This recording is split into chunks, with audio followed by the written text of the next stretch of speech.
Senior Society West Bengal Kolkata na sinba All India Film Festival 2024-25 da Best Feature Film gi lemzaningai oiraba award Manipuri Feature Film Yahouthengba Khoimu na TABAGA LOINANA Cinematic Brilliance Award Peenanaba Khallakle Dr. R.K. Nayan Sanana Puthokpa Rakesh Naremna direction piba Manipuri Feature Film Yahouthengba Khoimu Blossom of Love asiga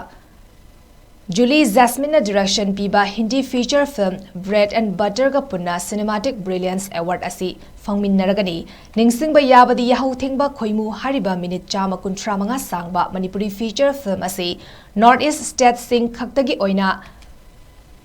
AM Television Private Limited Guwahati Assam na leptana pangthoktuna lakliba Prague Cine Award 2025 ki nominee ki ming lauthorakpada West Film North East amadi film sigi main actor Avi Khundrakpam amadi ithoi oinambu Best Actor North East Male and Female gi nominate tawrakrabani ZDF Memorial Foundation na present toba Ipak Films Production Manipur gi banner makhada Dr. R.K. Nayan Sanana Puthokpa Yahouthengba Khoimu hariba film asigi screenplay and dialogue Khwairakpam Biswamitrani Avi Khundrakpam